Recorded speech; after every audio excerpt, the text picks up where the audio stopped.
नमस्कार, खबर तो समझिए देख रहे हैं आप। आपके साथ मैं हूं शिप्रा झा। इस बुलेटिन में हम आपको खबर बताते हैं और खबरों के मायने भी समझाते हैं। तो शुरुआत करते हैं। हिंदुस्तानी अवाम मोर्चा के संरक्षक जीतन राम मांझी ने केंद्रीय गृह मंत्री अमित शाह से मुलाकात की और दोनों के बीच चुनाव में एनडीए की रणनीति पर चर्चा हुई। 2 दिन पहले राष्ट्रीय लोक जनता दल के अध्यक्ष उपेंद्र कुशवाहा भी अमित शाह से मिले थे और अब जीतन राम मांझी की मुलाकात हुई है।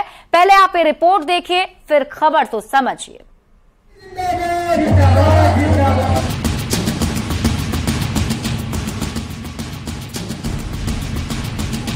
लोकसभा चुनाव जैसे जैसे नजदीक आ रहा है, सियासी हलचल उतनी ही तेज होती जा रही है।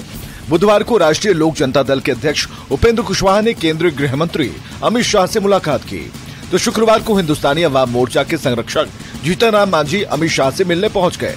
अमित शाह से मुलाकात के बाद मांझी ने बताया कि वो सीट शेयरिंग पर बात करने नहीं गए थे, लेकिन दशहरा के बाद अमित शाह बिहार आएंगे तब सीट शेयरिंग पर बात होगी और वो जो भी सीट देंगे वो हम स्वीकार करेंगे।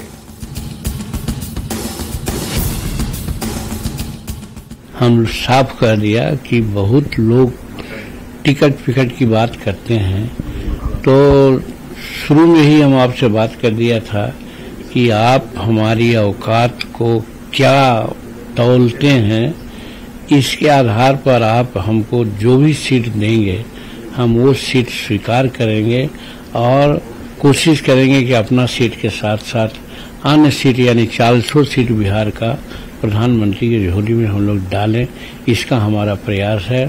तो इसलिए हम सीट की बात आपसे करने नहीं आए हैं।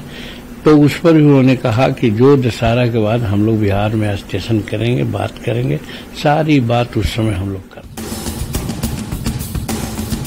बुधवार को अमित शाह से मुलाकात के बाद उपेंद्र कुशवाहा ने भी कहा था कि सीट शेयरिंग पर अभी बात नहीं हुई है, लेकिन जितनी सीटें पहली बार मिली थीं, उतनी तो मिल ही सकती हैं। तो चर्चा हुई एनडीए की स्ट्रेटजी क्या बेहतर से बेहतर हो सकती है लोकसभा चुनाव को ध्यान में रखते हुए, ताकि 40 में 40 सीटों पर एनडीए उम्मीदवार की जीत हो सके। आपको बताएं कि बिहार में एक तरफ आईएनडीआईए गठबंधन है तो दूसरी ओर एनडीए है। आईएनडीआईए में फिलहाल 6 पार्टियां हैं, जबकि जीतन राम मांझी के एनडीए में आने के बाद सहयोगियों की संख्या 5 हो गई है। बीजेपी सबसे बड़ी पार्टी है। अब किसको कितनी सीटें मिलती हैं ये तो वक्त बता पाएगा।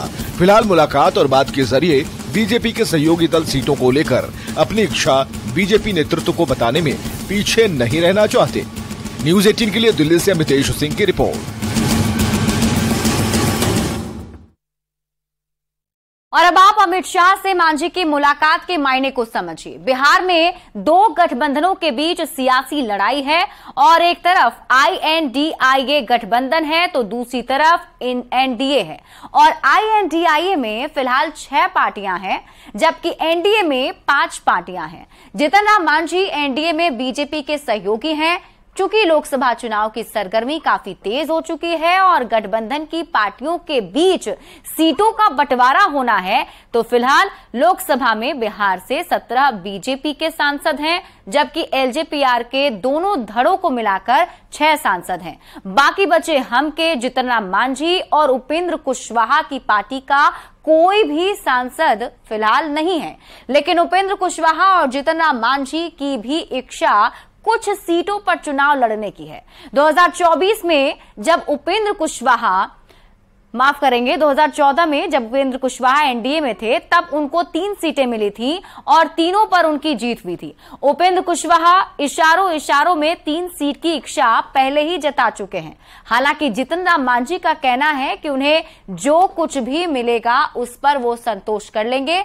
लेकिन सियासी गलियारे में चर्चा यही है कि मांझी अपने बेटे संतोष मांझी को संसद भेजना चाहते हैं, क्योंकि अमित शाह बीजेपी के सबसे बड़े रणनीतिकार हैं और यही वजह है कि मांझी ने इशारों में ही सही सीटों को लेकर अपनी इच्छा उनके सामने रख दी है। अब देखना होगा कि सीट शेयरिंग का फॉर्मूला कैसे तय होता है।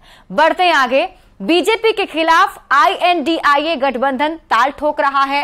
लगातार विपक्षी दलों के नेता बैठक कर रहे हैं। 2024 की लड़ाई में पीएम मोदी के खिलाफ विपक्ष का नेता कौन होगा, इसकी तस्वीर अभी तक साफ नहीं हो पाई है। लेकिन इसी बीच नीतीश कुमार का नाम पीएम उम्मीदवार के तौर पर उछाला जा रहा है। तो ऐसे में सवाल फिर वही घूम कर आ रहा है कि क्या नीतीश कुमार के नाम पर INDIA गठबंधन में सहमति बन पाएगी?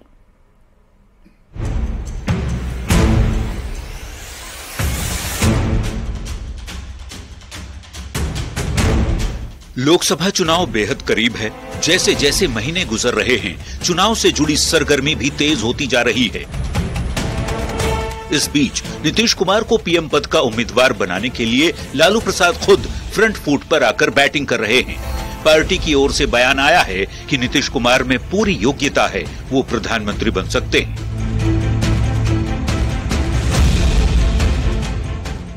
बिहार के लोग चाहते हैं कि बिहार का कोई प्रधानमंत्री बने।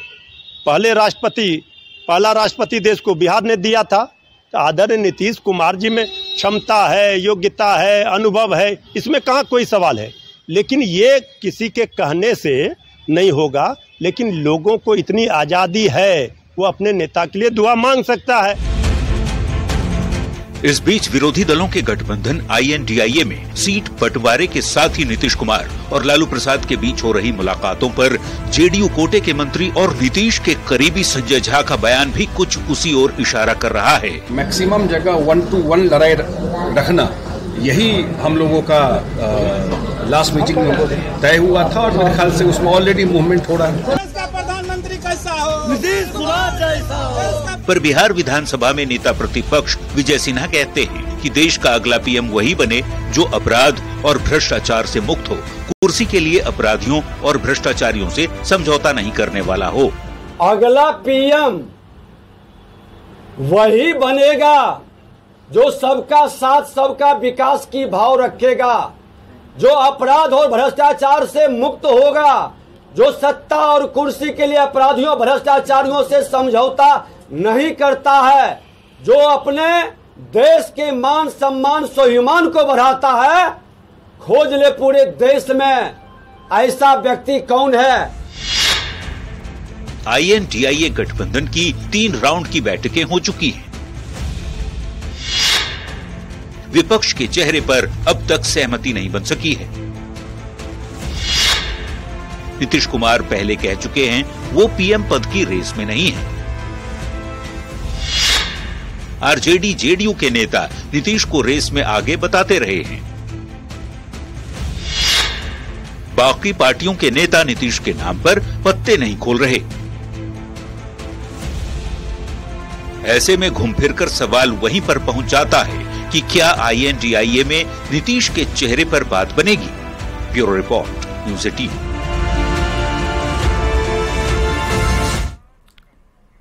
तो अब आप समझिए, क्या लालू की लालटेन से नीतीश कुमार की राह आसान होगी या रोशन होगी? बिहार में RJD और JDU का गठबंधन है और दोनों ही दल मिलकर सरकार चला रहे हैं। नीतीश कुमार विपक्ष की एकजुटता के अगुवा हैं और नीतीश कुमार की पार्टी शुरू से ही उन्हें पीएम